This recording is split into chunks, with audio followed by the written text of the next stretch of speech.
Hi guys, welcome. Hello. So, I am currently in the car. I am wearing clothes, by the way.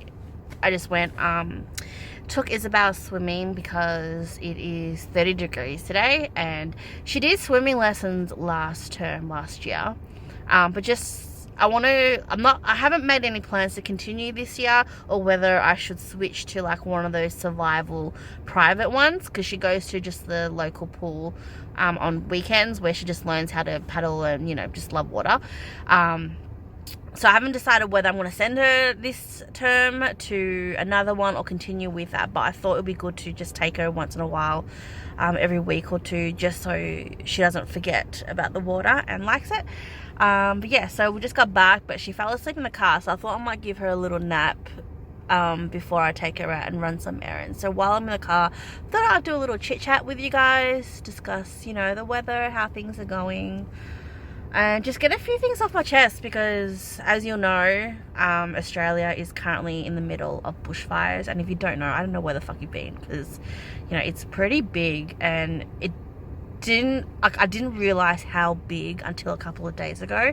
So the Australian bushfires have been happening since September. It started like around New South Wales, predominantly, and then just fire keeps spreading, and like because the weather's been super hot as well, it's also reached Victoria, so it's pretty bad. And then there's little like spot fires everywhere around the country, and yeah, it just sucks, because it just seems to be getting worse and worse, and there's so many things going on at the same time. And like lately I've just been feeling really down and helpless, in a sense. Like, in my mind, I wanted to write a blog about it, but when I sat down to think about it, there was so much things going in my head that I didn't know how to write it down. Like, I was born and raised in Australia, and I feel like I've taken this country for granted. Like, every time I go overseas, I always come back feeling grateful that we live in a country where, one, it's safe. We don't have to worry about war, or any natural disasters, because we're on the equator, like earthquakes or tsunamis or anything like that. Like, we do get a few cyclones here and there, but it's predominantly up north. Like in Melbourne, Victoria, we barely get anything. We're in a country where we're not starving. We do have food provided, like enough to survive. We're not, in a third world country where we have to worry about clean water. We have to worry about like just little things that we take for granted every day. And I've just always felt safe. In a way, I guess you could say I feel kind of sheltered from hardship in life.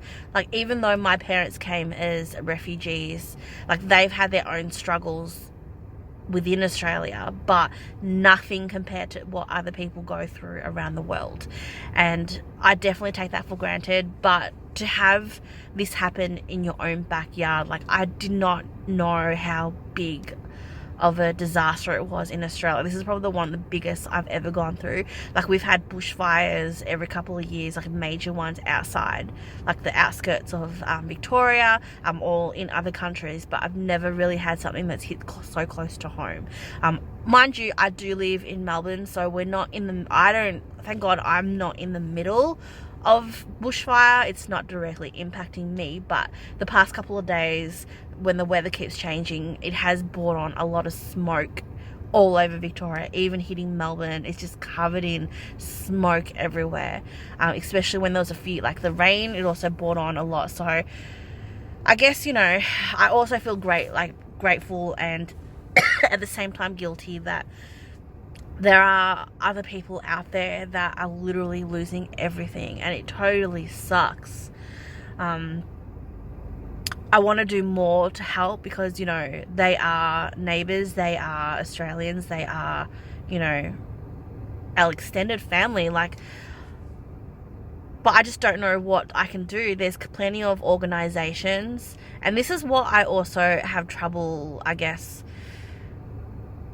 Like, natural disasters like this, it's scary, it's horrific, but at the same time, it brings people closer together, and I want to do more to help. But I've already donated money to wildlife as well as CFA, but I feel like, you know, that I'm not doing enough as an Australian to help out, you know, my fellow countrymen that are struggling through this time.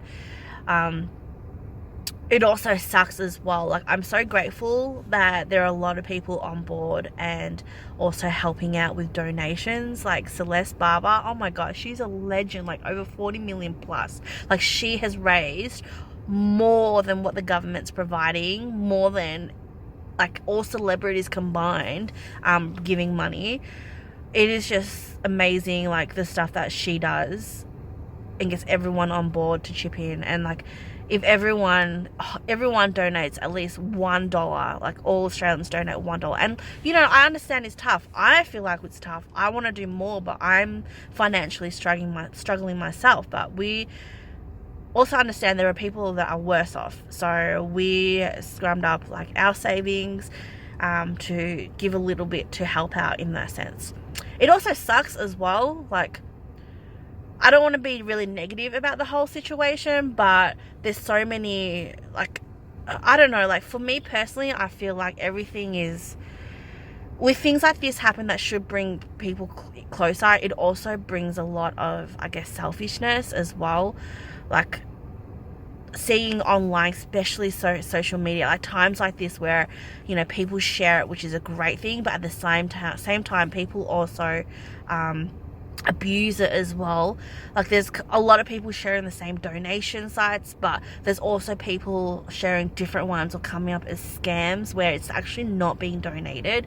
And I understand, like, there's food banks available, there's money, but as much as I'm grateful that people are still helping, I also see a lot of problems with that, like food banks, people donating, but a lot of people donating just keep like driving. It's like packed with traffic. One car, you know, will bring so much so, and there's like a whole lot of people spends like 2-3 hours trying to get through their donations through, and the stuff that they're donating. Like, the one thing I want to, I guess, emphasize is that the victims that need, you know, food, the firefighters need food to like energize to continue fighting for Australia, is it's not a charity. It's not donate all your, you know, things that you don't want anymore. They're not a charity. They're people. They're not, you know, oh, I've got some like old food in the fridge that I want to clear out, let's just donate it.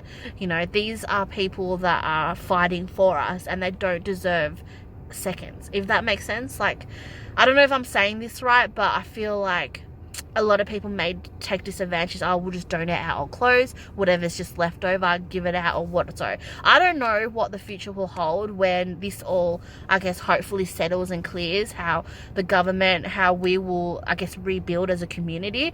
But I also feel like it's not a charity, you know, like, in a sense that they've lost everything not because of their own will, like their own self. They've lost it because of a natural disaster, and that they are people. They should be treated like people.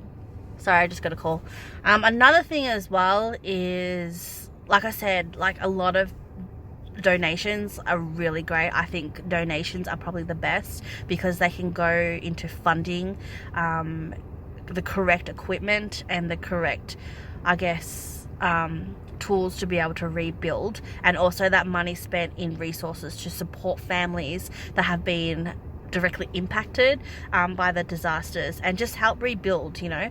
But at the same time, like, all these little pop-up fundraisers and stuff, I think are all great. It's, you know, it shows community, you know, spirit in joining and fighting and supporting. But at the same time, I also wonder whether they are truly going to the right causes. There's a lot of businesses as well that are on board donating their profits, which is also great. But I truly hope that that money is going to the correct places. When I put through my donations, like I said, I donated to wildlife and CFA because I feel that, you know, as people, I want to be there to support and make sure my money is going to the correct places. But I also feel like people, the stuff you hear about, you know, when all these fires are people, like, obviously people leaving their houses behind, and there are people going back and just like stealing and going through the rubbles to find things. It's just so, oh my God, it just makes me sick knowing that there are people out there that will take advantage of situations like this. And it makes me feel like how horrible people are. At the same time, right now, we need all the firefighters we can out there to put out the fires, as well as to keep the community safe. But then there are people causing just little random, like, you know, things around the state where the resources are being spent. Like, for example, tomorrow, this week, there is a climate change protest that is on a Friday, which is predicted to be a very hot day, extreme weather. And when you have a large protest, especially ironically for climate change, which is what people are saying, you know, with bushfires, they've decided to have a climate change protest, which I'm all for protesting, but I also think that even though the intention is to have a peaceful protest, there will always be individuals that will think more than that and cause issues. And for our police resources, like, it's not as simple as, you know, oh, they'll be alright, you know, it's just a simple, they promised a simple protest, so we don't need police, you know, on, like, there just in case. But you are using like police that could easily be allocated to other areas that are much more needed. This could easily be postponed to another day. I just think it was so stupid. Like, are you really fucking serious? Like, it actually makes me angry. Like, I'm all for climate change, and I understand, and that was also another reason why I get angry as well, is that the government still, Scott Morrison still does not recognize how this is all climate change related. But it just makes me stupid that even as climate change protesters, out of all days, I'm sure they can postpone it. Like, as much as it is a big deal that you, like, the whole point of a protest is to make a stand, like, you are also using resources that we can use to go and support other places. Like, there is no, like, the problem is that all these fires that are causing now is when the weather flares up and it causes spot fires everywhere. And if we can use any resource we can without using it to monitor, you know, stupid acts like, you know, speed chases and things like that, it's mind-blowing, like, how people think, to be honest. At the same time, that's why I also made sure I put my donations into wildlife, because animals are also innocent. Like, there's nothing, if anything, I think I feel sorry for the animals. Like, it's probably more now, but at one stage it was like 500 million animals that have passed away. And when you see, oh my God, that picture of the kangaroo that is like literally burnt to the fence, it is so sad. Like, they're helpless, and just even thinking about it now, like, it just really, really sucks that they have to go through it. And there's nothing, like, they're all pure innocence, and there's nothing they can do. So I really hope that, you know, I can put my part into helping out. My friend has also suggested to help out by making, like, pouches for kangaroos and animals, which I'm all for, but I want to be able to help in that sense. But it's really hard with a toddler, trying to have time to help her out as well as, you know, sewing it. So I've ended up loaning her my sewing machine and just, you know, helping out where I can with that. But yeah, so anyway, back to climate change. Not that my videos will go far, but really, like, and I feel really bad as well, because obviously Scott Morrison is our Prime Minister, and he's the face of Australia, and he's getting a lot of shit right now with, like, you know, the lack of support and help. And I feel bad because I understand, you know, government is pretty much like any business association. There is one person that is the face of the company, but, you know, I don't believe that he has 100% say. Like, there's obviously, you know, he has a party that are his advisors to point him into the right direction. But I also think, you know, to Scott Morrison, use your common fucking sense. Like, I don't understand how you cannot see that climate change is real. Like, yes, you know, the weather now is not much has changed in terms of 50, 100 years ago. There's always been extreme days where it's like 40 degrees, but it's never been a big issue. But if you think about it, think of a plant. You know, a plant can survive many years depending on how you nurture it and how it grows in environment. If you don't look after the plant and its environment, it will change, it will die. And that is what we're doing. I read somewhere that, you know, when Australia predicts weather, it goes by prediction based on previous years. Whereas technology now in the States and in other places in the world is based on moisture and like the degrees of like, you know, the earth and things like that, has a better prediction of the weather. But we are so far behind. And don't get me wrong, a lot of what I'm saying is opinion. I'm not a professional expert and I haven't done much research, to be honest. So you could say I'm as ignorant as fuck as everyone else. But this is purely my opinion, and my common sense is that, you know, the weather may not have changed, but the environment is changing.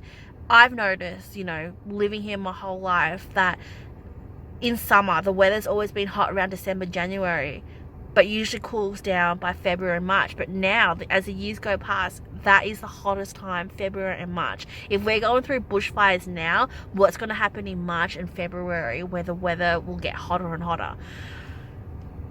I just think it's pure ignorance if you don't, you know, think and look ahead, and also think of the future as well in what we're doing and what we need to do to, I guess, for our future generation and our kids. Like, I worry the most about, you know, my kids, our future kids, like, you know, what their life is, whether they're going to struggle. And, you know, instead of what, like, and putting, like, the government putting money into the right places, and I think, you know, our environment is a big factor of our future, and we need to be pumping more into that, as well as education.